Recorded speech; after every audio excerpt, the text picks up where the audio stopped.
আসসালামু আলাইকুম। আমি আহাদুর রহমান, প্রভাষক ভূগোল পদে কর্মরত আছি। আমি 36তম বিসিএস থেকে নিয়োগপ্রাপ্ত।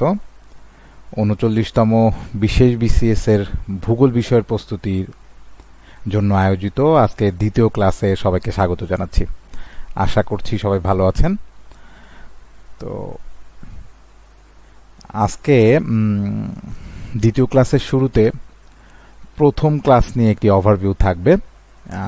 এই অংশটি রাখা হয়েছে যেন প্রথম ক্লাসে কি বিষয়গুলো ছিল সেগুলো একটি ব্রেইন স্টর্মিং এর মতো সবাই একটু মাথার মধ্যে নিয়ে আসতে পারে। তো প্রথম ক্লাসে একটা বিষয় ছিল, সেখানে বলবার মতো বিগ ডেটা। প্রথম ক্লাসে এটা ব্যাখ্যা করার চেষ্টা করা হয়েছে বিগ ডেটা কি। তা আমি আবারও ছোট করে বলছি, বিগ ডেটা হচ্ছে একটি বড় পরিসরের ডেটা, এবং আমরা আসলে জিওগ্রাফিক যে ডেটাগুলো রয়েছে সেখানে বড় পরিসরের কি ডেটা রয়েছে সেই বিষয় নিয়ে আলোচনা করেছিলাম। জিওগ্রাফিক বিগ ডেটা আমি একটি উদাহরণ দিয়ে বলতে পারি। সেটি হচ্ছে যে আমরা স্যাটেলাইট যে ইমেজ, পুরো পৃথিবীর চারপাশের যে একটি ইমেজ আমরা সংগ্রহ করি, আমরা গুগল ম্যাপ বা গুগল আর্থে যে চিত্রগুলো দেখি সেগুলো অনেক বেশি সংখ্যক ডেটা। আসলে এই বড় সংখ্যক ডেটাকে জিওগ্রাফিক বিগ ডেটা বলা হচ্ছে। এছাড়াও গত ক্লাসে জিওগ্রাফিতে এআই কিভাবে ব্যবহৃত হচ্ছে, আর্টিফিশিয়াল ইন্টেলিজেন্স, সেই বিষয়ে একটি আলোচনা ছিল। আর এই বিষয়গুলো ছিল জিওগ্রাফি, প্রাকৃতিক ভূগোলের যে সাম্প্রতিক যে ট্রেন্ড, রিসেন্ট ট্রেন্ড বলে আসলে বিসিএস সিলেবাসে উল্লেখ করা হয়েছে, সেই আলোচনার মধ্যে এই দুইটি বিষয় ছিল। এই দুইটি বিষয় গুরুত্ববহ, কারণ যেহেতু এটি সাম্প্রতিক ট্রেন্ড জিওগ্রাফির, তো এখান থেকে প্রশ্ন আসবার সমূহ সম্ভাবনা রয়েছে।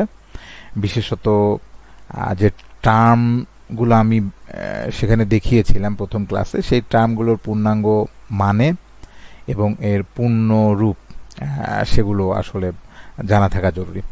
এছাড়াও আলেকজান্ডার ভন হামবোল্ট নিয়ে একটি আলোচনা হয়েছিল। এরপরে আরব জিওগ্রাফার যারা আছেন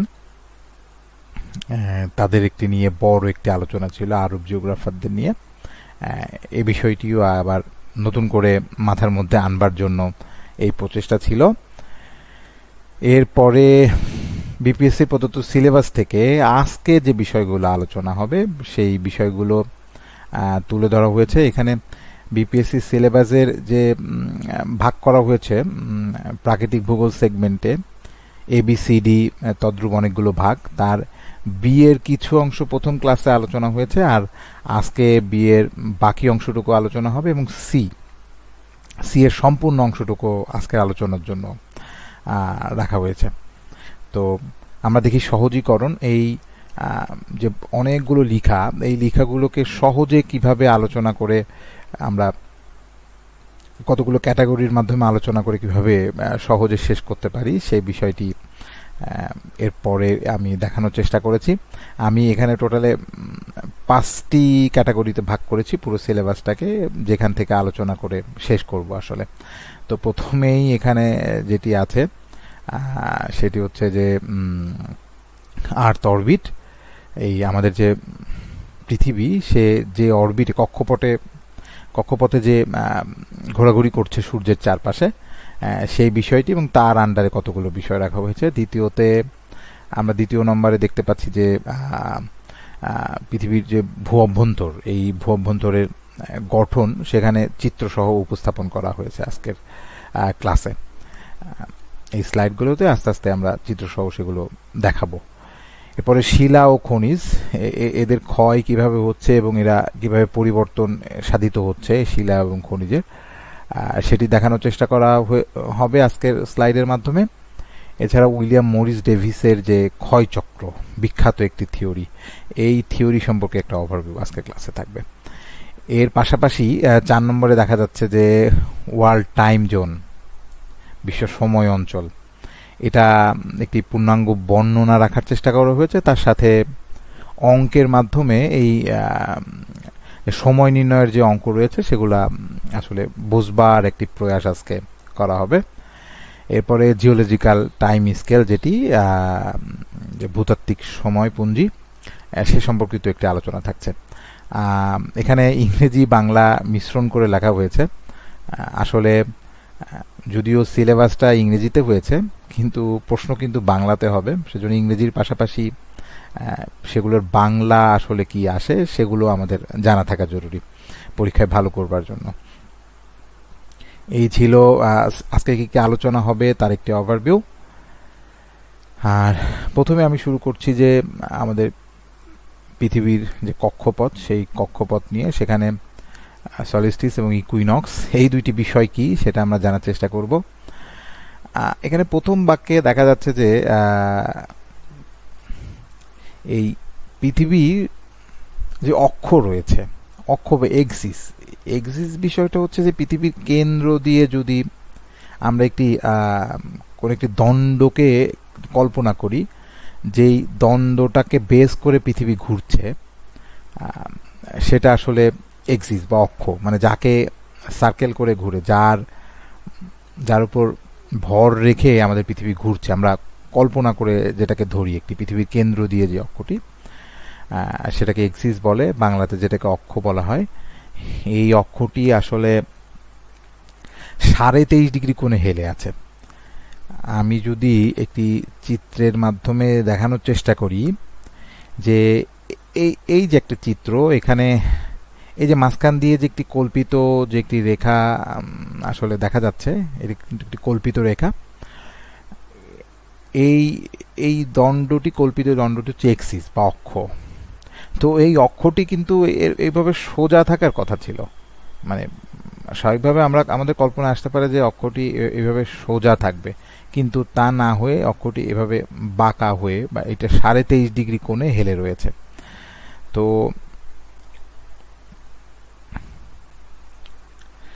যেহেতু আমাদের এই পৃথিবীটি 23.5 ডিগ্রি কোণে হেলে রয়েছে, পৃথিবীর যে ঋতু পরিবর্তন এবং অন্য বিষয়ে, আমরা পূর্বের স্লাইডে ফেরত যাচ্ছি, এখানে বলা হচ্ছে যে যেহেতু পৃথিবী 23.5 ডিগ্রি কোণে হেলে আছে, সেজন্য যদ্দূর সূর্যের আলো সব জায়গায় সমানভাবে পড়ে না। আর এই সূর্যের আলো যে সমানভাবে পড়ে না, এ কারণেই সলিস্টিক এবং ইকুইনক্স এই দুইটি ব্যাপার ঘটে। তো এই দুইটি ব্যাপার কি সেটা দেখা যাক। তো প্রথমে এই সলিস্টিস এটা সংঘটিত হয় 21শে জুন এবং 22শে ডিসেম্বর তারিখে এটি সংঘটিত হয়। এবং এই 21শে জুন এবং 22শে ডিসেম্বর তারিখে এক গোলার্ধে সবচেয়ে বড় দিন থাকে। আমরা জানি যে পৃথিবীর দুইটা গোলার্ধ, একটি উত্তর গোলার্ধ, একটি দক্ষিণ গোলার্ধ।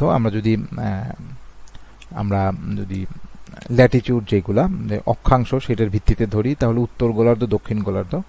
অপরদিকে আমরা যদি দ্রাঘিমাংশের ভিত্তিতে ধরি, সেক্ষেত্রে পশ্চিম দ্রাঘিমাংশ আর পূর্ব দ্রাঘিমাংশ রয়েছে। তবে গোলার্ধ হিসাবে দুইটি গোলার্ধ, একটি উত্তর গোলার্ধ, একটি দক্ষিণ গোলার্ধ। তো এই 21শে জুন এবং 22শে ডিসেম্বর তারিখে যদি পৃথিবীর কোনো একটি গোলার্ধে দিন যদি বড় হয়, তাহলে অপর গোলার্ধে দিনটি ছোট হবে, রাত বড় হবে। এই ব্যাপারটা হচ্ছে সলস্টিস। অন্যদিকে ইকুইনক্সের ব্যাপার হচ্ছে, এবং এই ব্যাপারটি সংঘটিত হয় 21শে মার্চ এবং 23শে সেপ্টেম্বর তারিখে। এই সময়টাতে সূর্য ইকুয়েটর বা বিষুবরেখার উপর লম্বভাবে কিরণ দেয়, যার কারণে পৃথিবীর উত্তর এবং দক্ষিণ গোলার্ধে সমানভাবে তাপ পৌঁছে, আর যে কারণে পৃথিবীর সব জায়গায় দিন এবং রাতের পরিমাণ সমান হয়। অন্যদিকে যে সলিস্টিসের যে বিষয়টা, সেখানে 21শে জুন এবং 22শে ডিসেম্বর তারিখে যদি উত্তর গোলার্ধে বড় দিন হয়, তাহলে দক্ষিণ গোলার্ধে হয় ছোট দিন, অর্থাৎ রাত বড় হয়। তো এই আলোচনার শেষে একটি চার্ট দেওয়া হয়েছে, একটি টেবিল। এই টেবিলে এই বিষয় সম্পর্কে কতগুলো তথ্য দিয়ে দেওয়া হয়েছে এবং সূর্যের অবস্থান কোথায় থাকে সেটাও দিয়ে দেওয়া হয়েছে। আমি আশা করছি যে আপনারা যারা পরীক্ষার্থী আছেন তারা এই বিষয়টি অবশ্যই লক্ষ্য করবেন এবং এটা মাথায় রাখার চেষ্টা করবেন। এটা বেশ গুরুত্বপূর্ণ একটি অংশ। এবং এগুলো আসলে কোথায় পাবেন, এগুলা কোন বই থেকে আরও বেশি সংখ্যক বেশি পরিমাণে জানতে পারবেন। তো আমি অবশ্যই পরামর্শ দেবো এই বিষয়গুলো নবম দশম শ্রেণীর যে বোর্ড বই রয়েছে ভূগোল, সেখানে এই বিষয়গুলো খুব চমৎকারভাবে উপস্থাপন করা হয়েছে। আপনারা যদি পড়েন তাহলে খুব ভালো মতো জানতে পারবেন। আরও যদি ফার্দার নলেজের দরকার হয় তাহলে বিভিন্ন ওয়েবসাইটের মাধ্যমে আপনারা এটা জেনে নিতে পারবেন। প্রথম ক্লাসে আমি কতগুলো বইয়ের তালিকা দেওয়ার চেষ্টা করেছি, আশা করছি সেগুলো সবাই সংগ্রহ করেছেন এবং আসলে এগুলাই কিন্তু খুব ভালো মতো আয়ত্তে আনতে হবে।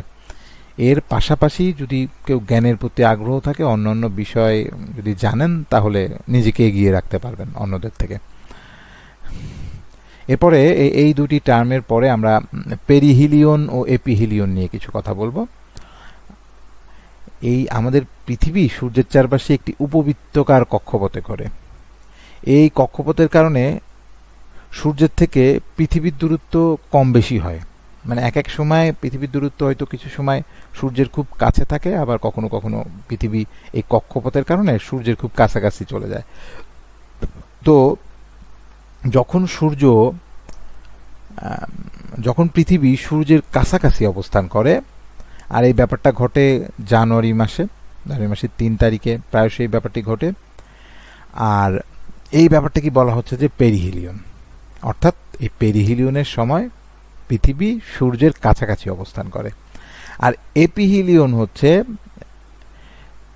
সূর্য এবং পৃথিবীর দূরত্বের সেই অবস্থা যখন পৃথিবী সূর্য থেকে সবচেয়ে দূরে অবস্থান করে, সেই অবস্থাটা হচ্ছে পৃথিবীর এপিহিলিয়ন। আমি আবার যদি রিপিট করি পুরো বিষয়টা, তাহলে সেটা এমন দাঁড়ায় যে পেরিহিলিয়ন হচ্ছে সূর্য এবং পৃথিবীর দূরত্ব এই সময়টাতে সবচেয়ে কম থাকে, সেটা পেরিহিলিয়ন।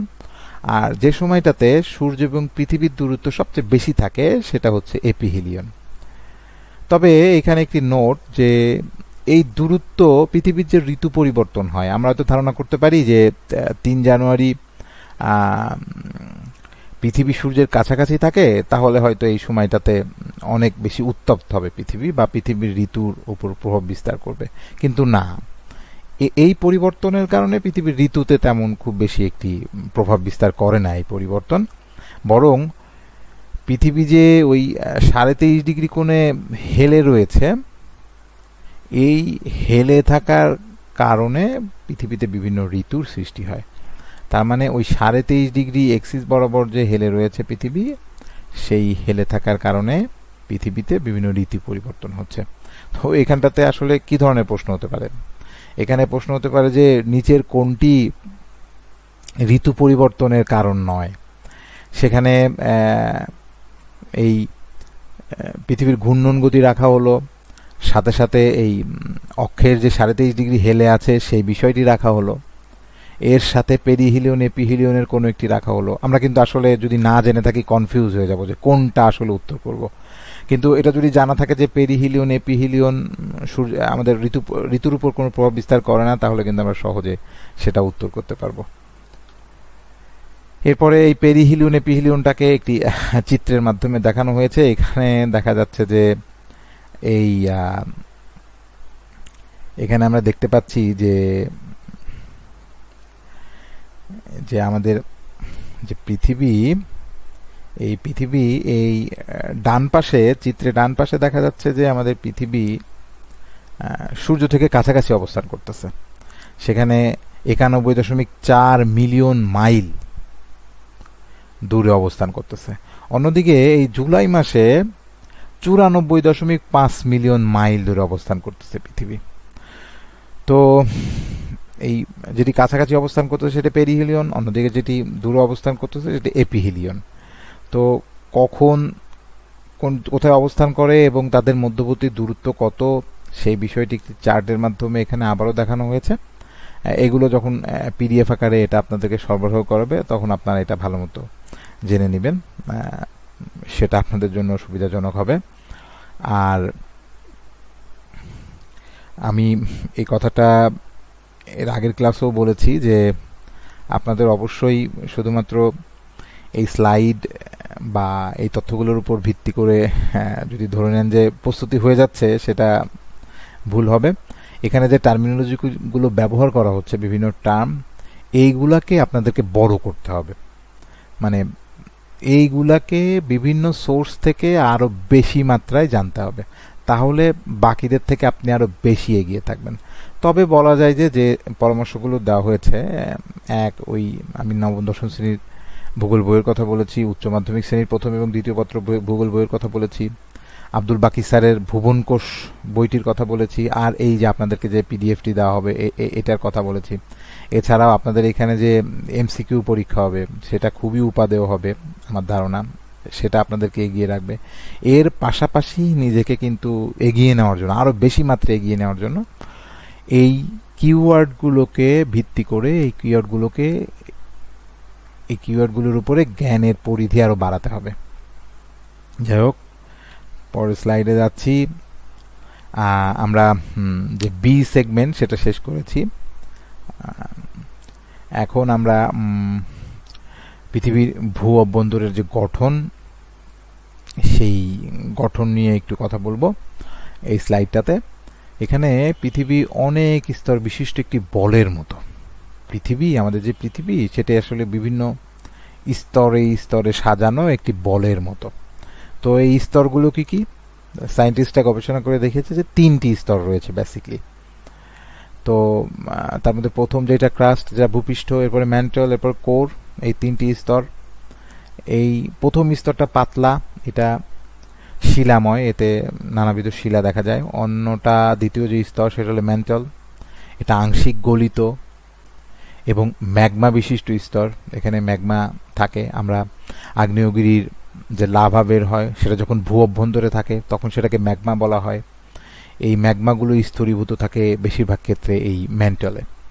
এরপরে কোর, যেটা পৃথিবীর কেন্দ্র, সেই কেন্দ্রটা আসলে লোহা এবং নিকেল সমৃদ্ধ। আর প্রত্যেকটা ভাগই কতগুলো ভাগ রয়েছে, তবে এখানে শুধু কোরের ভাগটা আমি এখানে বলে দিয়েছি। আউটার কোর, যেটা তরল অবস্থায় আছে, এবং ইনার কোর, যেটা কঠিন অবস্থায় আছে। এরপরে আসলে পৃথিবীর যে ক্রাস্ট এবং পৃথিবী, যে ইন্টার পৃথিবী, এটা কি দ্বারা গঠিত সেটা দেখানোর চেষ্টা করা হয়েছে। এখানে পৃথিবীর যে ক্রাস্ট, আমাদের যে ভূপৃষ্ঠ, সেই ভূপৃষ্ঠটার অন্যতম প্রধান উপাদান হচ্ছে অক্সিজেন। এমন প্রশ্ন কিন্তু আমরা আশা করতে পারি যে ভূপৃষ্ঠর প্রধান উপাদান কি, ভূপৃষ্ঠ গঠনের প্রধান উপাদান কি, সেটা কিন্তু অক্সিজেন নিঃসন্দেহে। এরপরে আরো অনেকগুলো উপাদান এখানে তালিকা রয়েছে। আর এন্টায়ার আর্থ, অর্থাৎ সমগ্র পৃথিবীতে আবার আয়রনের পরিমাণ সবচেয়ে বেশি, 35%। এই বিষয়গুলো, এই সূক্ষ্ম বিষয়গুলো আসলে মাথায় রাখতে হবে। আর নিচে যে পৃথিবী, যে ভূ অভ্যন্তরের যে বিভিন্ন স্তর, সেই স্তরগুলোর কি কি উপাদান দ্বারা গঠিত সেটা দেওয়া হয়েছে। আমরা জানি যে শিয়াল বলা হয় সিলিকন, অ্যালুমিনিয়াম। ক্রাস্টকে, মেন্টলকে বলা হয়, মেন্টলে আসলে ফেরিক এবং ম্যাগনেসিয়াম, এই দুইটার আধিক্য বেশি। কোর, সেখানে নাইফ এবং ফেরিক, নিকেল এবং ফেরিক, এই দুইটির আধিক্য সেখানে বেশি, এবং সেখানে গড় তাপমাত্রার এখানে দেখানো হয়েছে। এছাড়াও তাদের গভীরতা কত, সেটা কিন্তু এখানে বর্ণনা করা হয়েছে। তার মধ্যে কাজ, সেটা 5 থেকে 70 কিলোমিটার, মেন্টাল 2900 কিলোমিটার পর্যন্ত। আমরা জানি যে প্রায় 6400 কিলোমিটার পৃথিবী। আমাদের ভূপৃষ্ঠ থেকে যদি আমরা কেন্দ্র পর্যন্ত যাই, এই ব্যাসার্ধ যে জায়গাটা হবে সেটা 6400 কিলোমিটার, কম বেশি। তো এর মধ্যে 2900 কিলোমিটার পর্যন্ত এই ম্যান্টল এবং ক্রাস্ট, এ দুইটি দখল করে আছে। আর বাকি এই 2900, প্রায় 3000 থেকে বাকি যে 6400 হতে প্রায় 6400 হতে ততটুকুন আসলে কেন্দ্রমণ্ডল সে দখলে রেখেছে, তার দখলে আছে এই জায়গাটি। এই অংশটাকে, এই যে ভেতরের যে অংশটাকে, সেটাকে কেন্দ্রমণ্ডল বলা হচ্ছে। এরপরে এই চিত্রে এই যে গোলাকার একটি স্তরীভূত বলের মতো যে আকার বলা হয়েছিল আগের স্লাইডগুলোতে, সেটার একটি চিত্র এখানে দেখা যাচ্ছে। এই চিত্র থেকে যে জিনিসগুলো আসলে জানতে হবে, আরো বেশি করে জানতে হবে সেটা এই কনড্রোট ডিসকন্টিনিউটি, কনড্রোট বিযুক্তি রেখা, এটা কোথায় অবস্থিত? এই যে between the upper and lower crust এখানে লিখে দেওয়া আছে। তারপর মোহরোভিসিক, এই মোহরোভিসিকটা কোথায় অবস্থিত এবং তার কি বৈশিষ্ট্য সেটা কিন্তু এখানে লিখে দেওয়া আছে। এরপরে আরো কত জুটেনবার্গ সহ লেহমান অনেকগুলো ডিসকন্টিনিউটি বিযুক্তি যেটা সেটা আসলে এখানে লিখে দেওয়া আছে যে কোন স্তরগুলোর মাঝখানে কোনগুলো রয়েছে। এগুলো কিন্তু পরীক্ষার জন্য গুরুত্বপূর্ণ। আর আরো বেশি গুরুত্বপূর্ণ সেটা হচ্ছে অ্যাস্থনোস্ফিয়ার। আমরা জানি যে ভূভ্যন্তরে একটি স্তর আছে যেটা মেন্টাল, বা অর্থাৎ মাঝখানের যে স্তর, মাঝখানের স্তর বললাম এই কারণে যে প্রথমে ক্রাস্ট, তারপর মেন্টাল, তারপর কোর। তো মেন্টাল হচ্ছে মাঝখানে, সেই মাঝখানের স্তরের উপরে এই চটচটে এবং প্লাস্টিক লাইক অর্থাৎ স্থিতিস্থাপক একটি স্তর রয়েছে। স্থিতিস্থাপক এই শব্দটির ব্যাখ্যাটা এমনভাবে দেওয়া যায় যে কোনো বস্তুর উপর যদি আমরা চাপ দেই সেটা দেবে যায়, আবার যদি হাত সরিয়ে নেই তাহলে সেই জায়গাটি আবার আগের অবস্থায় ফিরে আসে। এই এরকম অবস্থাকে স্থিতিস্থাপকতা বলা হয়। তো যে স্তরটির কথা বলছি অ্যাস্থনোস্ফিয়ার, এই স্তরটি আসলে এরকম স্থিতিস্থাপক একটা স্তর, এবং এই স্তরের উপর যে আমাদের যে অভ্যন্তরীণ যে প্লেট টেকটনিক সেগুলো আসলে চলাচল করার উপযোগী এই স্তরটা। তো এই স্তরটা সম্পর্কে আরো বেশি করে জানা দরকার। আমি এখানে কিওয়ার্ডগুলো দেওয়ার চেষ্টা করেছি, এগুলাকে আরো বেশি বড় করতে হবে। তো এগুলো আসলে কোথায় পাওয়া যাবে? এগুলা উচ্চ মাধ্যমিক শ্রেণীর ভূগোল প্রথম পত্র বইয়ে দ্বিতীয় চ্যাপ্টারে খুবই চমৎকারভাবে এই বিষয়গুলো উপস্থাপন করা হয়েছে। এইখানে একটি অনেক অংশ এখানে আলোচনা করা হয়েছে, এছাড়াও আরো বিস্তারিত আলোচনা সেখানে রয়েছে। কারো যদি বুঝতে অসুবিধা হয় তো আমার মনে হয় যে সে জায়গাটি থেকে হেল্প নেওয়া যেতে পারে। আসলে আমি এই কথাটা আগেও বলেছি যে অল্প সময়ে একটি বড় অংশ আমাদেরকে শেষ করতে হবে, যার কারণে সবকিছু কিন্তু চমৎকারভাবে আলোচনা করা আসলে ভালোর তো কোনো শেষ নেই। মনে হয় খুব ভালো মতো আলোচনা করার সুযোগ নেই এই স্বল্প সময়ের মধ্যে। তো নিজেকে এগিয়ে রাখতে হলে এখান থেকে যে কিওয়ার্ডগুলো ব্যবহার করা হচ্ছে বা যে বিষয়গুলো বলা হচ্ছে এগুলাকে আরো ভালো মতো জানার চেষ্টা থাকতে হবে। তো এই অংশটা পাওয়া যাবে উচ্চ মাধ্যমিক শ্রেণীর প্রথম পত্র বইয়ে, এই অংশটা খুব সুন্দরভাবে পাওয়া যাবে। এরপরে অ্যাস্থনোস্ফিয়ার সম্পর্কে আরো কিছু বৈশিষ্ট্য এখানে বর্ণনা করা হয়েছে। এখানে একটি চিত্র দেওয়া হয়েছে, আসলে সেখানে বিভিন্ন অংশ কেমন, তাদের একটি বৈশিষ্ট্য এবং কোথায় কত কিলোমিটার পরে কোন অংশটা রয়েছে একটি চিত্র দিয়ে এখানে দেখানোর চেষ্টা করা হয়েছে। আর অ্যাস্থনোস্ফিয়ারটির অবস্থিত এটি 100 থেকে 250 কিলোমিটার গভীরে আমাদের পৃষ্ঠ থেকে। হ্যাঁ, এটি লিথোস্ফিয়ারের ঠিক নিচে এবং মেন্টালের অংশবিশেষ। এই যে আমরা দেখছি লিথোস্ফিয়ার এই 100 কিলোমিটার পর্যন্ত হচ্ছে লিথোস্ফিয়ার, এই লিথোস্ফিয়ারের নিচে এবং এটি মেন্টালের উপরে। অবশ্য এই স্তরটি কি মেন্টালের অংশ, এই অ্যাস্থনোস্ফিয়ার স্তরটি, আর তার অবস্থান হচ্ছে মেন্টালের উপরের দিকে, এবং লিথোস্ফিয়ার যেটা 100 থেকে 250 কিলোমিটার গভীর লিথোস্ফিয়ার তার নিচে। এই দুটি অংশের মধ্যে এই অ্যাস্থনোস্ফিয়ার রয়েছে, এবং এই অ্যাস্থনোস্ফিয়ারটি আসলে মেন্টালের অংশ বিশেষ। এরপরে এই লিথোস্ফিয়ারের তাপমাত্রা কত থেকে কত রেঞ্জের মধ্যে থাকে সেটা এখানে দেখানোর চেষ্টা করা হয়েছে। আর এখানে আরো বলা হয়েছে যে চাপের কারণে এই শিলাগুলো সম্পূর্ণ তরল না হয়ে চটচটে অবস্থায় থাকে। এটা কিন্তু প্রচন্ড তাপমাত্রা, 1300 ডিগ্রি থেকে 1600 ডিগ্রি সেন্টিগ্রেড, প্রায় অনেক বেশি তাপমাত্রা।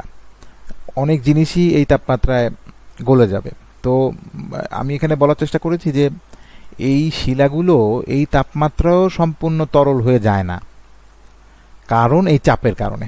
এই যে এত নিচে, প্রায় 200-250 কিলোমিটার নিচের যে পৃথিবীর যে ক্রাস্ট বা উপরের অংশ, তার যে একটা প্রেসার, এই চাপের কারণে সে একটি স্থিতিস্থাপক অবস্থায় বিরাজ করতেছে। আমরা জানি যে কোনো বস্তুর উপর চাপ প্রয়োগ করলে তার গলনাঙ্ক, স্ফুটনাঙ্ক এগুলো বেড়ে যায়, সেই ব্যাপারটি সেখানে ঘটে যায় আসলে। এরপরে আমরা আলোচনা করব খনিজ শিলা। এটা অনেক পঠিত একটি বিষয় জিওগ্রাফিতে। তা আমরা এটা বারবার পড়েছি, বারবার জানি যে আসলে খনিজ এবং শিলা কি। তো খনিজ হলো প্রাকৃতিকভাবে তৈরি অজৈব স্ফটিকাকার কঠিন পদার্থ, যার একটি রাসায়নিক গঠন ও আণবিক কাঠামো থাকে। আর এই খনিজ হলো শিলা গঠনকারী উপাদান, অর্থাৎ খনিজ দিয়ে শিলা গঠিত হয়। পৃথিবীতে 4000-এর বেশি খনিজ শনাক্ত করা হয়েছে। তো খনিজের কয়েকটি উদাহরণ এখানে দেখতে পাচ্ছি আমরা। কোয়ার্টজ, ক্যালসাইট, হেমাটাইট, এগুলো বিভিন্ন খনিজের উদাহরণ। তো এইখানে আসলে তেমন কঠিন কোনো শব্দ নেই। স্ফটিকাকার, এটা আসলে স্ফটিকাকার বলতে এটা একটি আকৃতি ধারণ করে, সেটা চতুর্ভুজ, চারকোণা হতে পারে, ত্রিকোণা হতে পারে, প্রিজমের মতো হতে পারে, কোন একটি আকৃতি ধারণ করা, সেটা আসলে স্ফটিকাকার বলে আখ্যায়িত করা হয়ে থাকে। এরপরে আমরা শিলার একটি সংজ্ঞা দেওয়ার চেষ্টা করেছি এখানে। শিলা হলো এক বা একাধিক খনিজ পদার্থ মিশ্রিত হয়ে প্রাকৃতিকভাবে যে কঠিন পদার্থ গঠিত হয় সেটা হলো শিলা। ওই যে এক বা একাধিক খনিজ পদার্থ যে মিশ্রিত হয়, সেই খনিজ পদার্থ যেগুলো মিশ্রিত হয় সেই খনিজ পদার্থগুলোকে বলা হয় মিনারেলয়েড। অর্থাৎ যে খনিজগুলো টেন্ডেন্সি থাকে শিলা গঠন করবে তাদেরকে বলা হয় মিনারেলয়েড খনিজ। তো আমরা বুঝতে পারছি যে শিলা আসলে বিভিন্ন খনিজের মিশ্রণ এবং এটি প্রাকৃতিকভাবে গঠিত একটি কঠিন পদার্থ। শিলার একটি নির্দিষ্ট গঠন বা উপাদান থাকতে পারে, নাও পারে। পৃথিবীর ভূত্বক ও উপরের ম্যান্টল শিলায় গঠিত। আমাদের যে পৃথিবীর ভূত্বক এবং উপরের যে ম্যান্টল, এটা শিলা দ্বারা গঠিত। তো শিলার কয়েকটি উদাহরণ এখানে দেওয়া হয়েছে। গ্রানাইট, ব্যাসল্ট, বালুকা পাথর, এগুলো শিলার খুবই উল্লেখযোগ্য উদাহরণ। এখানে শিলার কয়েকটি প্রকারভেদ দেখানো হয়েছে। আগ্নেয় শিলা, অবলেপিত শিলা, রূপান্তরিত শিলা। এই শব্দটি অনেকের কাছে অপরিচিত লাগতে পারে। অবক্ষেপিত, এটা আসলে পাললিক শিলার অন্য একটি নাম, অবক্ষেপিত শিলা। এখানে দেখা যাচ্ছে এটা পলি জমে এবং চাপ প্রয়োগের মাধ্যমে গঠিত হয়। এখানে কিছু উদাহরণ দেওয়া হয়েছে, বালুকা পাথর, চুনা পাথর প্রভৃতি উদাহরণ। আর এর বৈশিষ্ট্য হচ্ছে এখানে জীবাশ্ম থাকতে পারে এবং স্তরযুক্ত হয় এই অবক্ষেপিত শিলা বা পাললিক যে শিলা সেটি। এরপরে রূপান্তরিত শিলা, তার গঠনের একটি প্রক্রিয়া এখানে দেওয়া হয়েছে। তাপ ও চাপ বিদ্যমান শিলা রূপান্তরিত হয়, উদাহরণ দেওয়া হয়েছে এবং এর কিছু বৈশিষ্ট্য এখানে তুলে দেওয়া হয়েছে। তো এইগুলো আসলে মনে রাখা খুব জরুরি।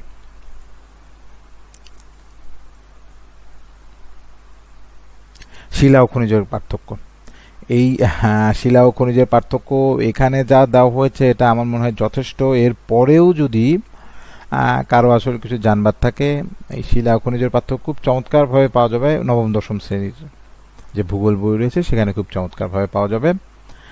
এখানে বেশ কয়েকটি পার্থক্য উল্লেখ করা হয়েছে। আমি তার মধ্যে একটি বলবো, ব্যবহার, যে খনিজগুলো আসলে কি কাজে ব্যবহার হয় আর শিলা আসলে কি কি কাজে ব্যবহার হয়, এগুলা আমাদের জানা থাকা দরকার। বাকিগুলা তার মধ্যে এটা একটু গুরুত্বপূর্ণ, আমরা কি কি কাজে খনিজ ব্যবহার করি, কোন কাজে শিলা ব্যবহার করি।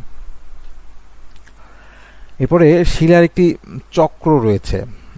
আমি এই চক্রে যদি আমি লক্ষ্য করাই, প্রথমে এই যে ম্যাগমা, আমি একটু পেনটা নিয়ে নেই, এই ম্যাগমা থেকে আবার ম্যাগমায় ফিরে যাচ্ছে। এই মাঝখানে এই পুরো বিষয়টা একটি চক্র বা একটা সার্কেল আকারে এই বিষয়টা সংগঠিত হয়। এই ব্যাপারটা হলো শিলাচক্র। তো ম্যাগমা আমরা কোনটাকে বলি? ম্যাগমা বলি যে আগ্নেয়গিরির জ্বালামুখ থেকে যেটা বের হয়ে আসে যে ম্যাগমাগুলো, সেগুলোকে আমরা লাভা বলি। অর্থাৎ মাটির নিচে যে বিভিন্ন স্তরীভূত গলিত যে পদার্থগুলো থাকে সেগুলো আসলে ম্যাগমা। আর এই ম্যাগমাগুলো যখন বের হয়ে আসে আগ্নেয়গিরি দিয়ে, তখন আমরা সেটাকে শিলা বলি। তো আগ্নেয়গিরি দিয়ে যখন ম্যাগমাগুলো বের হয়ে আসে এবং ঠান্ডা হয়, তখন আগ্নেয় শিলা গঠিত হয়। এই আগ্নেয় শিলা বিভিন্ন মাধ্যমে ক্ষয় হয়ে পলি গঠন করে। সেই পলি অবক্ষেপিত হয়ে বা কোনো জায়গায় ক্ষয় বা সঞ্চয় হয়ে পলি থেকে পাললিক শিলা গঠিত হয়।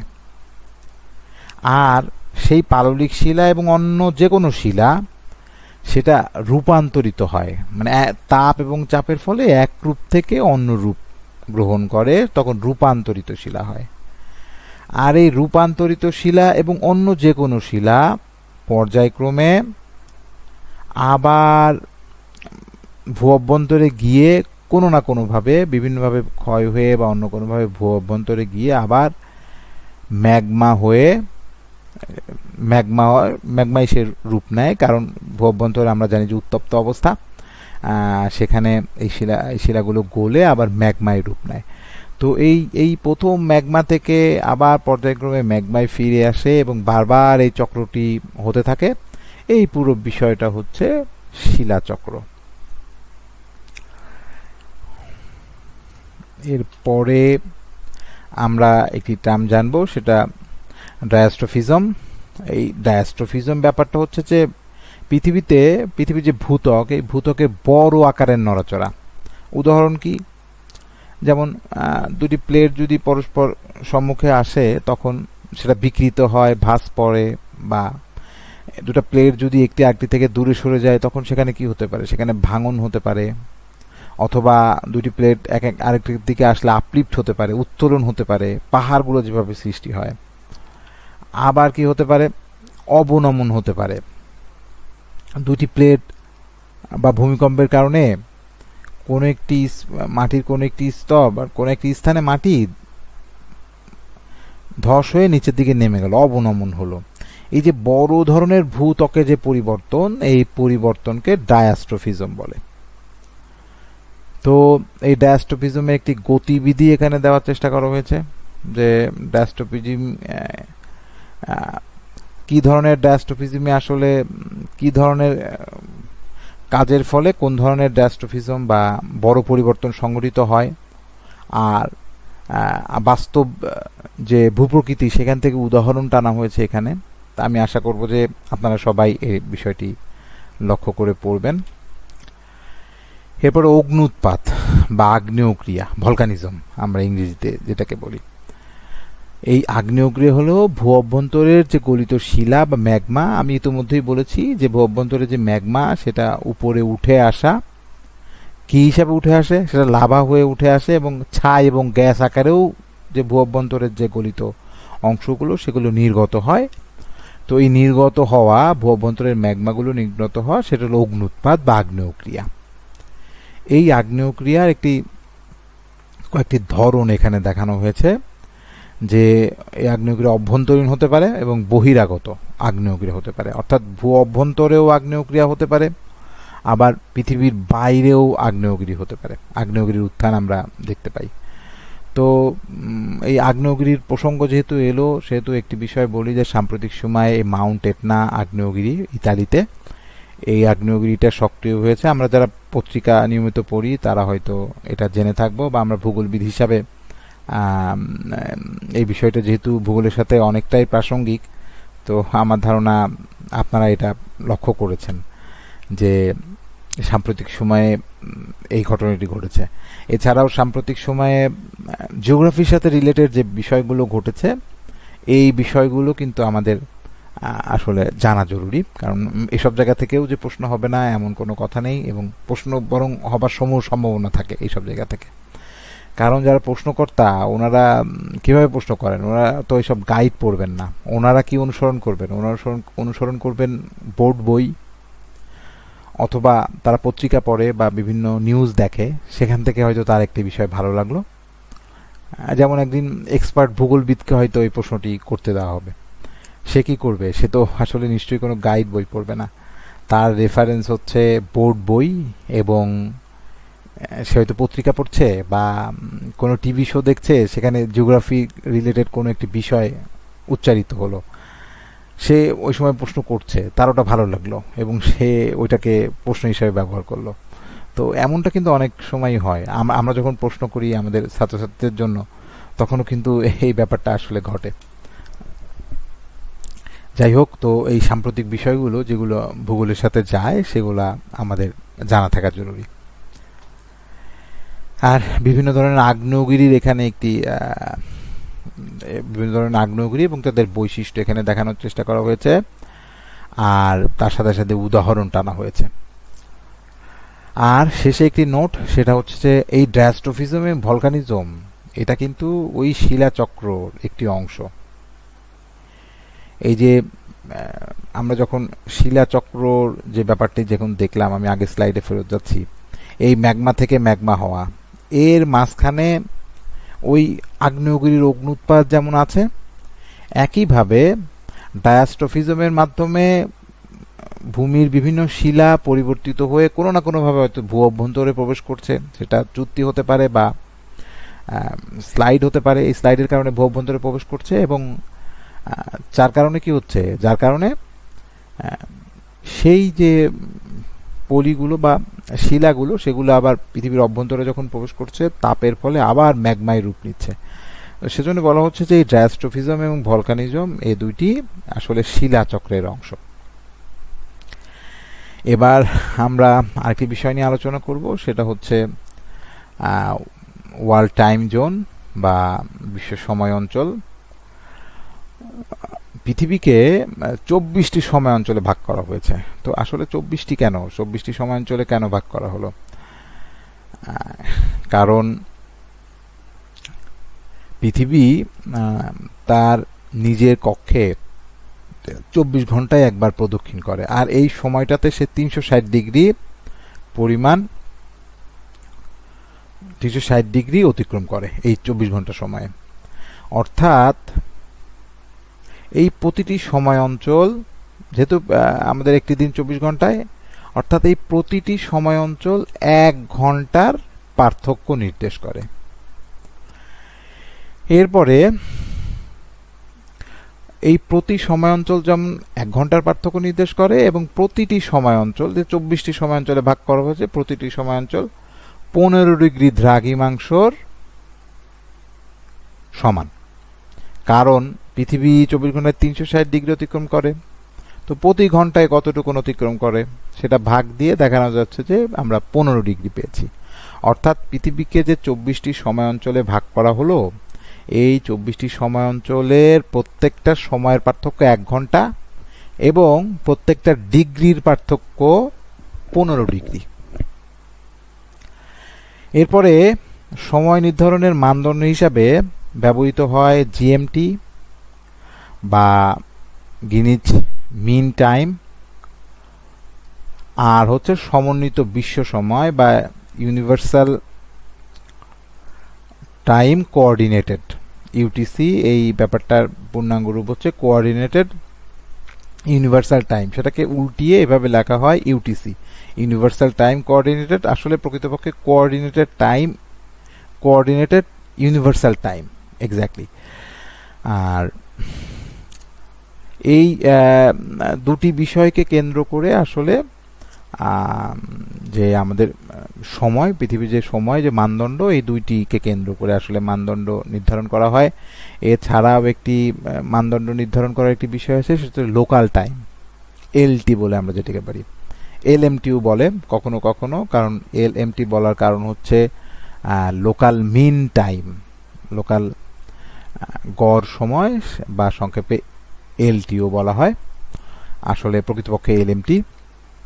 তো যাই হোক, এই গ্রিনিচ মান যে জিএমটি, সেটা আসলে ইউরোপ এবং আফ্রিকার যে দেশগুলো রয়েছে, অর্থাৎ যে মূল মধ্যরেখা আমরা যেটাকে ধরি, যেটা ইংল্যান্ডের উপর দিয়ে কল্পনা করা হয়েছে, সেই রেখাটার মধ্যে যে অঞ্চলগুলো পড়ে, অর্থাৎ ইউরোপ এবং তার পার্শ্ববর্তী এলাকা এবং আফ্রিকার কিছু অঞ্চল, এই অঞ্চলগুলোতে এই জিএমটিটার ব্যবহার বেশি। অন্যদিকে পুরো বিশ্বে ইউটিসি যে সময় ব্যবস্থাপনা, সেটা সময় নির্ধারণের ক্ষেত্রে হিসাব হিসাবে ধরা হয়।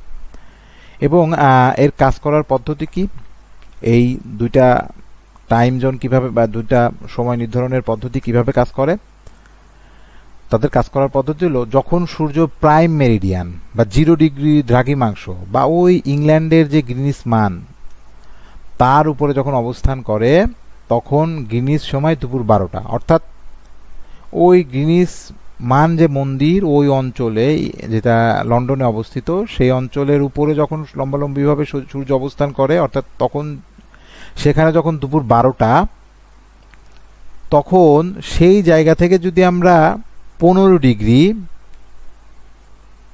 পূর্ব দিকে যদি কেউ থাকে ওই ওই সময়টাতে, তাহলে তার ওইখানে সময় হবে 1 ঘন্টা বেশি। কারণ আমাদের দিন শুরু হয় পূর্ব দিক থেকে, অর্থাৎ ইংল্যান্ডের লন্ডনে যখন 0 ডিগ্রির উপরে সূর্য থাকে, তখন যদি সেখানে দুপুর 12টা হয়, তাহলে 15 ডিগ্রি পূর্বে কোনো দেশের কোনো ব্যক্তির জন্য তখন সময় হবে দুপুর 1টা। আবার অন্যদিকে ওই 15 ডিগ্রি পশ্চিমে তখন সময় হবে 1 ঘন্টা কম, অর্থাৎ এই সূর্যটা আস্তে আস্তে পশ্চিম দিকে যাচ্ছে, সেজন্য পশ্চিম দিকে সময়টা পরে আসে, অর্থাৎ সময়টা বিয়োগ হয়। অপরপক্ষে যদি সময়টা পূর্ব দিকে আসে তখন সময়টা যোগ হয়। আর তখন আমি যেটা বলছিলাম যে ওই সময় যদি কেউ 15 ডিগ্রি পশ্চিমে থাকে, তবে তার জন্য তখন সময় হবে সকাল 11টা, অর্থাৎ 12টা থেকে 1 ঘন্টা কম। তো এই বিষয়টা আরও আমি জানি যে আপনারা ইতিমধ্যে অনেকেই খুব ভালো জানেন, তারপর আমি ঝালিয়ে দেবার চেষ্টা করছি। এরপরে আমরা অঙ্কের মাধ্যমে কিছু অঙ্ক সামনে আমরা সলভ করব, সেই অঙ্কের মাধ্যমে আসলে এই বিষয়টা আরও বেশি স্পষ্ট হবে। আমরা সামনের দিকে যাই। তো বিশ্ব সময় অঞ্চল সম্পর্কে যে বিভিন্ন গুরুত্বপূর্ণ তথ্য আমাদের জানা দরকার, তার একটি তালিকা এখানে দেওয়া হয়েছে। মোট সময় অঞ্চল আছে 24টি। প্রতিটি অঞ্চলের প্রস্থ, অর্থাৎ প্রতিটি অঞ্চলের লেন্থ, সেটা 15 ডিগ্রি। আর প্রধান ভিত্তি জিএমটি এবং ইউটিসি, এই দুইটি হচ্ছে প্রধান ভিত্তি। আর ইন্টারন্যাশনাল ডেডলাইন, আন্তর্জাতিক তারিখ রেখা, এই সম্পর্কে আলোচনা সামনে আছে। সেটার মান 180 ডিগ্রি। সেখানটাতে তারিখ বদল হয়, আমরা সামনে দেখব কেমন করে তারিখ বদল হয়। আর বাংলাদেশের সময় হচ্ছে জিএমটি +6, অর্থাৎ লন্ডন থেকে আমাদের সময় +6, অর্থাৎ লন্ডন থেকে আমরা 6 ঘন্টা, অর্থাৎ মূল মধ্যরেখা থেকে আমরা 6 ঘন্টা এগিয়ে থাকি। মূল মধ্যরেখায় যদি এখন 12টা বাজে, আমরা আরও 6 ঘন্টা এগিয়ে থাকবো। আমাদের এখানে দুপুর 12টা বাজলে আমাদের তখন এখানে সন্ধ্যা 6টা বাজবে। সামনের দিকে যাই, সেখানে ওয়ার্ল্ড টাইম জোন সম্পর্কে কতগুলো অ্যাব্রিভিয়েশন দেওয়া হয়েছে এবং তার একটি ফুল ফর্ম এখানে দেওয়ার চেষ্টা করা হয়েছে, এবং তার একটি সংক্ষিপ্ত ব্যাখ্যা এখানে আছে। তো আমি এটা একটু ব্যাখ্যা করার চেষ্টা করি। ইউটিসি, সেটা কোঅর্ডিনেটেড ইউনিভার্সাল টাইম। সেটা আসলে আমাদের পুরো বিশ্ব ব্যবস্থাপনা, বিশ্বের সময়টা এভাবে করে নির্ধারণ হয়ে থাকে। তবে আমরা সময় হিসাব করে থাকি জিএমটি অনুযায়ী। আমাদের যেমন জিএমটি +6, অন্যান্য দেশ অন্যান্য রকম, জিএমটি +5-4, কেউ 6:30, কেউ 5:30, এমনভাবে তাদের সময়কে নির্ধারণ করে। আর তার পূর্ণরূপ হলো গ্রিনউইচ মিন টাইম। আর লোকাল টাইম আমরা স্থানীয়ভাবে যে সময়টা নির্ধারণ করি সেটা লোকাল টাইম। স্থানীয়ভাবে আমরা সময় আসলে 12 ঘন্টায় ভাগ করে নেই। আর আন্তর্জাতিক সময় তারা 24 ঘন্টা ধরে হিসাব করে। তাদের 12টার পরে 13টা বেজে যায়, কিন্তু আমরা 12টার পরে 1টা বাজে আমাদের। তো এটা লোকাল হিসাবে সময় আমরা এভাবে নির্ধারণ করে থাকি। অপরদিকে এএম এবং পিএম, যার অ্যাব্রিভিয়েশন আমরা জানি, এর পূর্ণরূপ এন্টি মেরিডিয়ান, পোস্ট মেরিডিয়ান।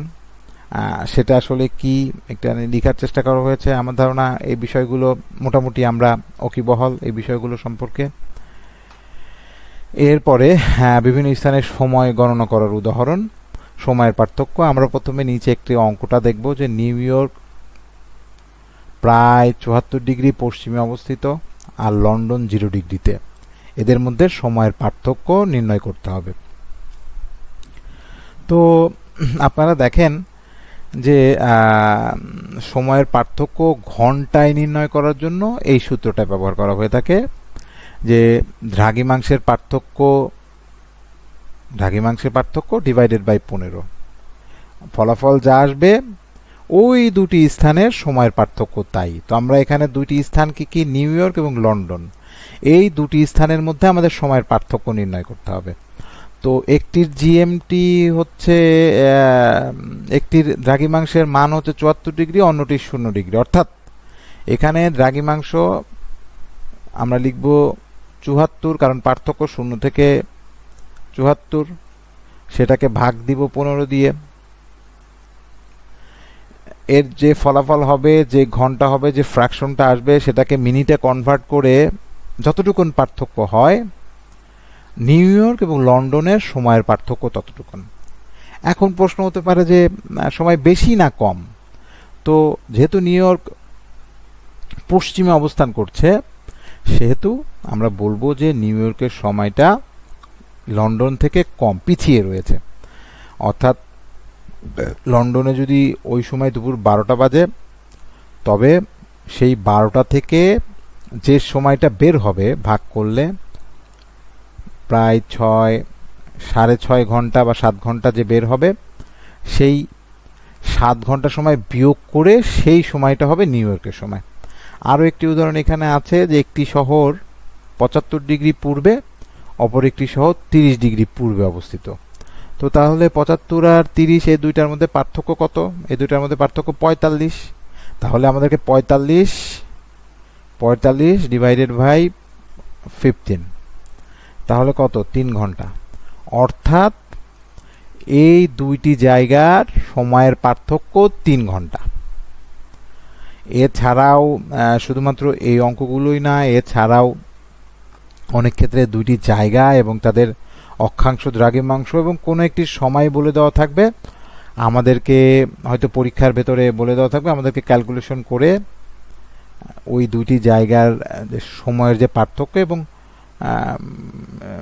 একটি নির্দিষ্ট স্থানে যে কয়টা বাজে, অপর স্থানে কতটা বাজবে, এমন ধরনের অঙ্ক থাকবে, হয়তো থাকবে, সেটা আমাদের উত্তর করতে হবে। তো এই হচ্ছে অঙ্কের মোটামুটি একটি ব্যাখ্যা দাঁড় করানোর এখানে চেষ্টা থাকলো। আমার মনে হয় যে এইটুকুর আলোচনা যারা ইতিমধ্যেই ভালো মতো জানে, অঙ্কটা বুঝে, তাদের জন্য যথেষ্ট। তাদের নতুন করে ঝালিয়ে নেওয়ার সুযোগ পেল। কিন্তু যারা এটা অনেকদিন দেখা হয়নি বা অনেকদিন এই ধরনের অঙ্কের সাথে পরিচিত না, তারা আমার মনে হয় যে একটু চিন্তাভাবনা করে এই অঙ্কগুলোকে আরও বেশি করে যাতে প্র্যাকটিস করে, সেজন্য আমি বলবো। কারণ যেহেতু 100টা প্রশ্ন থাকবে ভূগোলের বিভিন্ন বিষয় থেকে, দু একটি অঙ্ক প্রত্যাশা করা যেতেই পারে যে অবশ্যই থাকবে। এরপরে আমরা দ্রাঘিমাংশ এবং অক্ষাংশ এই দুইটি বিষয় নিয়ে কথা বলবো। আমরা অবশ্যই জানি যে কোনগুলো দ্রাঘিমাংশ। আমরা জানি যে যেটা উত্তর দক্ষিণে বিস্তৃত লম্বালম্বিভাবে রয়েছে সেগুলো দ্রাঘিমাংশ। সেই দ্রাঘিমাংশ আসলে ইন টোটাল 360 ডিগ্রি, আর অক্ষাংশ যেটা পূর্ব পশ্চিমে বিস্তৃত সেটা আসলে টোটাল 180 ডিগ্রি, উত্তরে 90 ডিগ্রি, দক্ষিণে 90 ডিগ্রি। আমরা একটি চিত্রের মাধ্যমে দেখার চেষ্টা করি অক্ষাংশ, দ্রাঘিমাংশ। কেন অক্ষাংশগুলো আসলে 90 ডিগ্রি পর্যন্ত? কারণ অক্ষাংশগুলো, এই যে একটি অক্ষাংশ, 1টি 2টি 3টি 4টি উত্তর অক্ষাংশ আমি আঁকালাম। এরপরে আমি কতগুলা দক্ষিণ অক্ষাংশ আঁকাইলাম। এরা কিন্তু আসলে এই একটা সরল রেখাকে কাভার করছে। আমি যে এই যে দাগগুলোকে টানলাম, এরা আসলে বেসিকলি একটি সরল রেখাকে কাভার করছে, তাই না? একটি সরল রেখাকে কাভার করছে না এই অক্ষাংশগুলো? তো যেহেতু এই সরল রেখাটা আমরা জানি যে 180 ডিগ্রি, সেহেতু এই অক্ষাংশগুলো, টোটাল অক্ষাংশ 180 ডিগ্রি। যার এই যে এই রেখা যদি আমরা ধরি, যার 90 ডিগ্রি আছে উত্তরে, উত্তর অক্ষাংশ, আর বাকি 90 ডিগ্রি এই যে এই আর এই 90, এই অ্যাঙ্গেলটা মাঝখানে 90 ডিগ্রি, এই বাকি অংশটুকু আসলে দক্ষিণ দ্রাঘিমাংশ, সরি অক্ষাংশ। মাঝখানে 0 ডিগ্রি যেটাকে আমরা ইকুয়েটর বলি, আর 23.5 ডিগ্রি যেটা অবশ্য পাঠ্য, আমরা যেটা উত্তরে 23.5 ডিগ্রি সেটাকে ট্রপিক অফ ক্যান্সার, কর্কট ক্রান্তি রেখা বলি, আর নিচের অর্থাৎ দক্ষিণের যে 23 ডিগ্রি 23.5 ডিগ্রি রেখা, সেটাকে আমরা ট্রপিক অফ ক্যাপ্রিকন বা মকর ক্রান্তি রেখা বলি। তো আমরা সবাই জানি যে যদি আমরা কোনো মানচিত্রের মুখোমুখি থাকি, এই যদি একটি মানচিত্র হয়, এই মানচিত্রের মুখোমুখি সামনাসামনি যদি আমি থাকি, যেমন আপনাদের ফোনে হয়তো আপনারা এই মানচিত্রটাকে দেখছেন, অর্থাৎ আপনারা মানচিত্রটির মুখোমুখি রয়েছেন। আপনারা যদি কোনো মানচিত্রের মুখোমুখি থাকেন তাহলে মাথার দিকে উত্তর, পায়ের দিকে দক্ষিণ, ডানে পূর্ব আর বামে পশ্চিম, এই হলো আমাদের দিকের আসলে ফিলোসফি। আর এরপরে আমরা দ্রাঘিমাংশগুলো আসি। কেন দ্রাঘিমাংশ 360 ডিগ্রি? কারণ এই দ্রাঘিমাংশগুলো, এই যে সার্কেল, এই সার্কেল এদিক থেকে ঘুরে এই পাশ দিয়ে ঘুরে এই পাশ পর্যন্ত সার্কেল, এই দ্রাঘিমাংশগুলো কিন্তু পুরো এই সার্কেলটাকে কাভার করেছে। এদিক থেকে ঘুরে পুরো এই সার্কেলটাকে, অর্থাৎ এই পুরো সার্কেলটাকে এই দ্রাঘিমাংশগুলো কাভার করেছে। যেহেতু সার্কেল 360 ডিগ্রি, সেহেতু এই দ্রাঘিমাংশ 360 ডিগ্রি, যাকে দুইটা ভাগ করা হয়, পূর্বের দিকে 180 পর্যন্ত দ্রাঘিমাংশ, উপর দিকে পশ্চিমে 180 ডিগ্রি পর্যন্ত দ্রাঘিমাংশ। আমরা পশ্চিম দ্রাঘিমাংশ বলি, পূর্ব দ্রাঘিমাংশ বলি। এছাড়াও আমি বলবো যে কথাটি এখানে গুরুত্বপূর্ণ সেটি হচ্ছে যে এই যে রেখাটি প্রাইম মেরিডিয়ান, মূলমধ্য রেখা, এই পশ্চিম দ্রাঘিমাংশ আর পূর্ব দ্রাঘিমাংশ তাদের 0 ডিগ্রিও যেমন কমন, অর্থাৎ পূর্ব দ্রাঘিমাংশ এবং পশ্চিম দ্রাঘিমাংশ সবার 0 ডিগ্রি একটি কমন রেখা, অপরদিকে 180 ডিগ্রিও কিন্তু একটি কমন রেখা। তো এই 0 ডিগ্রিকে বলা হয় প্রাইম মেরিডিয়ান, অপরদিকে এই 180 ডিগ্রি যে রেখা সেটাকে বলা হয় আন্তর্জাতিক তারিখ রেখা। আমরা এখানে আন্তর্জাতিক তারিখ রেখা দেখতে পাচ্ছি, যে সে সম্পর্কে একটি আলোচনা রয়েছে, সেটাকে সংক্ষেপে আইডিএল বলা হয়। এখানে আমরা প্রাইম মেরিডিয়ান, গ্রিনিচ এই বিষয়গুলো নিয়েও আলোচনা করব। তো আমরা যে ডান পাশের চিত্রে দেখতে পাচ্ছি যে এই যে আন্তর্জাতিক তারিখ রেখা, এই যে আমি চিত্রকে দেখাচ্ছি। এখন আমাদের প্রশ্ন হলো, এই সব রেখাগুলো, অন্যান্য রেখাগুলো তারা স্ট্রেইট দ্রাঘিমা রেখাগুলো, তাই না? যে আগের চিত্রে আমরা দেখলাম অন্যান্য দ্রাঘিমা রেখাগুলো স্ট্রেইট, সোজা একটি রেখা, কিন্তু আন্তর্জাতিক তারিখ রেখা এরকম আঁকা বাঁকা কেন? এই যে দ্রাঘিমা রেখা, এটা কিন্তু স্ট্রেইট একটা লাইন, তাই না? স্ট্রেইট লাইন, কিন্তু আন্তর্জাতিক তারিখ রেখাটা এরকম আঁকা বাঁকা কেন? আমরা যদি মানচিত্রে খেয়াল করি, আন্তর্জাতিক তারিখ রেখাটা এরকম আঁকা বাঁকা দেখব। কারণ এই আন্তর্জাতিক তারিখ রেখাটা সোজাই পথ অতিক্রম করছিল, কিন্তু হয়তো এখানে কোনো একটি দ্বীপ পড়ে গেছে। আমি যে কার্সর রাখছি এখানে দ্বীপ পড়ে গেছে, সে দ্বীপকে অ্যাভয়েড করে স্থল পথকে বেছে নেওয়ার জন্য তার এই আঁকা বাঁকা শেপ সে গ্রহণ করেছে। স্থল পথে গেলে আসলে সমস্যা কি ছিল? স্থল পথে গেলে সমস্যা ছিল কারণ এই আন্তর্জাতিক তারিখ রেখার হিসাবটা এমন, এর এক পাশে যদি এখানে যদি শনিবার হয়, এই পাশটাতে হবে রবিবার। এখানে শনিবার হলে আন্তর্জাতিক তারিখ রেখার এই পাশটা হবে রবিবার। তো কোনো দ্বীপের ভেতর দিয়ে যদি আন্তর্জাতিক তারিখ রেখা যেত, তখন সমস্যা যেটা হতো যে আসলে তাদের সময় নির্ণয় করার জন্য কঠিন হয়ে যেত। যদি কোনো ঘোষণা আসতো শনিবারে, আলাদা করে বলে দিতে হতো যে আসলে এই অংশের জন্য এটা রবিবার। এই সমস্যাটা সমাধান করার জন্য এই রেখাটাকে, এই কাল্পনিক রেখাটাকে তারা স্থলভাগকে অ্যাভয়েড করার জন্য, সমুদ্রকে ফলো করার জন্য তার এই রেখাটাকে এরকম আঁকা বাঁকা হিসাবে একটি পথ হিসেবে গ্রহণ করেছে। এগুলো আসলে কাল্পনিক রেখা, বাস্তবে এরকম কোনো কিছু আঁকা নেই, এটা আসলে কাল্পনিক রেখা, আমরা সবাই জানি। আর প্রাইম মেরিডিয়ান 0 ডিগ্রি দ্রাঘিমাংশ রেখা, এটা ইংল্যান্ডের ভেতর দিয়ে গিয়েছে। আর গ্রিনিচ হচ্ছে লন্ডনের একটি এলাকা। এই 1884 সালে এই জায়গাটায় বসে আসলে পৃথিবীর সময় সম্পর্কিত যে সমস্যাগুলো, এগুলো সমাধান করার চেষ্টা করা হয়েছিল। এবং পৃথিবী যেহেতু একটি গোলক, আমরা এর যে কোনো জায়গায় কিন্তু বাংলাদেশের উপর দিয়েও 0 ডিগ্রি আমরা নিতে পারতাম, 0 ডিগ্রি প্রাইম মেরিডিয়ান বা 0 ডিগ্রি দ্রাঘিমাংশ আমরা নিতে পারতাম। কিন্তু এই যে সময়টাতে হয়েছে 1884 সাল, এই সময়টাতে ইংল্যান্ডের বিশ্বব্যাপী তাদের দাপট বেশি ছিল, তাদের আধিপত্য ছিল, যার কারণে তারা তাদের এলাকা দিয়ে আসলে এই 0 ডিগ্রিকে নিয়ে গেছে। সেজন্য এখন আমাদের সেখান থেকে আমাদেরকে সময় গণনা করতে হয়। আচ্ছা, গ্রিনিচ মান সমান এর উৎপত্তি স্থল হচ্ছে এই গ্রিনিচ। এরপরে আমরা পৃথিবীর বিভিন্ন গুরুত্বপূর্ণ রেখা এবং সেই রেখাগুলোর মান এবং সেই রেখাগুলির সংক্ষিপ্ত বিবরণ এখানে দেওয়া হয়েছে। আমি আশা করছি আপনারা এটা মনোযোগ দিয়ে দেখবেন। এই যে 180 ডিগ্রি, সেটাকে দেখানো হয়েছে তারিখ বদল রেখা হিসাবে। এরপরে জিওলজিক্যাল টাইম স্কেল, ভূতাত্ত্বিক সময়সীমা, যে সময়ের যে স্কেল, সেটা আসলে পৃথিবীর বয়স যে 450 থেকে 500 কোটি বছর, এই পুরো সময়টাকে কতগুলো স্তরে, কতগুলো যুগে, কতগুলো সময়কালে ভাগ করা হয়েছে, এবং এই ভাগ করা হয়েছে সেটা আসলে কতগুলো স্পেসিফিক ভিত্তি রয়েছে। বিভিন্ন বিশেষ ঘটনার প্রেক্ষিতে এক একটা যুগকে ভাগ করা হয়েছে। যেমন আমরা ভূগোলের ইতিহাসকে কয়েকটি ভাগে ভাগ করেছি, আধুনিক, তারপরে মধ্যযুগ, প্রাচীন যুগ। একইভাবে পৃথিবীর যে পুরো সময়কালটা, এই সময়কালটা বিশেষ ঘটনার প্রেক্ষিতে পুরো সময়কালটাকে আলাদা আলাদাভাবে ভাগ করা হয়েছে। তো এই ভাগের ধাপ আসলে কি? ভাগের বিভিন্ন ধাপ রয়েছে, তার মধ্যে একটি ইয়ন, এটা সবচেয়ে বড় ইউনিট। তারপরে এরা, পিরিয়ড আর ইপোক, এটা হচ্ছে ছোট ইউনিট।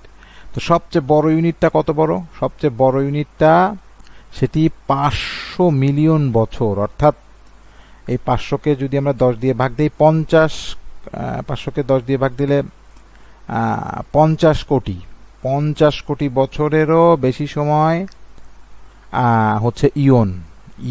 ইয়ন যে ইয়ন, তার সময়কাল হচ্ছে 50 কোটি বছর।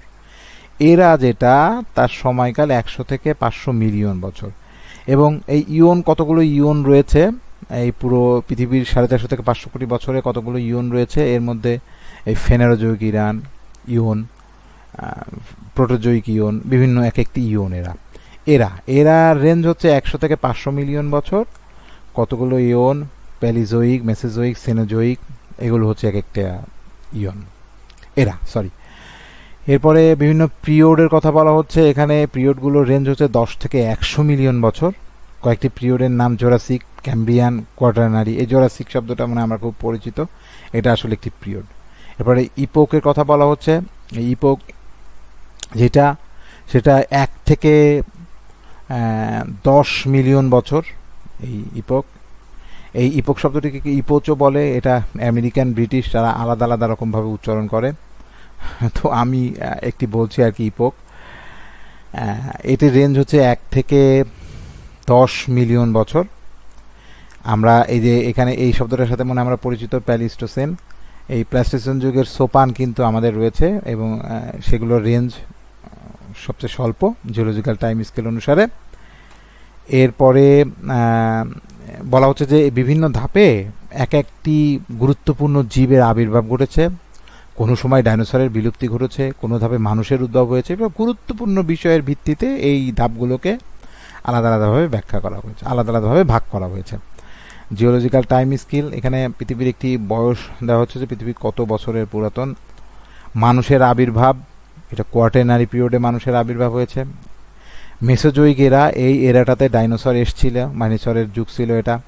ক্যাম্ব্রিয়ান পিরিয়ড, এই সময়টাতে জীববৈচিত্র্যের একটি বিস্ফোরণ ঘটে, অর্থাৎ এই সময় প্রচুর জীববৈচিত্র্য দেখা যায়, প্রচুর পরিমাণ জীবের আবির্ভাব ঘটে, এবং জীবের অনেক ধরনের ভেরিয়েশন, ভ্যারিগেটেড জীব আসলে দেখা যায় এই ক্যাম্ব্রিয়ান পিরিয়ডে। আর প্রতিটি ধাপেই ভিন্ন ভিন্ন পরিবেশ ও প্রাণীর বিকাশ ঘটেছে, সে কথাটি এখানে বলার চেষ্টা করা হচ্ছে। এরপরে এই পুরো যে ইয়ন, এরা, পিরিয়ড, এই পুরো সময়কালগুলোকে কয়েকটি ভাগ এখানে দেখানোর চেষ্টা করা হয়েছে। এগুলার সব কিছু মনে রাখা আসলে খুবই কঠিন। আমার পরামর্শ থাকবে যে এর মধ্যে গুরুত্বপূর্ণ যেগুলোকে মনে হয়, যেমন ডাইনোসরের স্বর্ণযুগ বা বন ও কয়লার যুগ, সামুদ্রিক প্রাণীর বৈচিত্র্য কখন হয়, তারপরে জীবের বিস্ফোরণ, যেটা আমি আগেই বলি, অক্সিজেনের আবির্ভাব কখন হয়, এককোষী প্রাণ কখন শুরু হলো, তারপরে পৃথিবীর কোন সময় সৃষ্টি, এই ব্যাপারগুলো, এই ছোট ছোট বিষয়গুলো, সূক্ষ্ম বিষয়গুলো আমাদের এখান থেকে জানা থাকা জরুরি। যাই হোক, এরপরে আসলে ধন্যবাদ সবাইকে। দ্বিতীয় ক্লাস আজকে শেষ হলো। সবাই এই চর্চা করবে এবং বইগুলো আপনারা অবশ্যই পড়বেন, আমি আশাবাদী সে বিষয়টি নিয়ে। আর সবকিছু মিলে সবার জন্য শুভকামনা জানিয়ে এই দ্বিতীয় ক্লাস এখানেই শেষ করছি। সবাইকে ধন্যবাদ।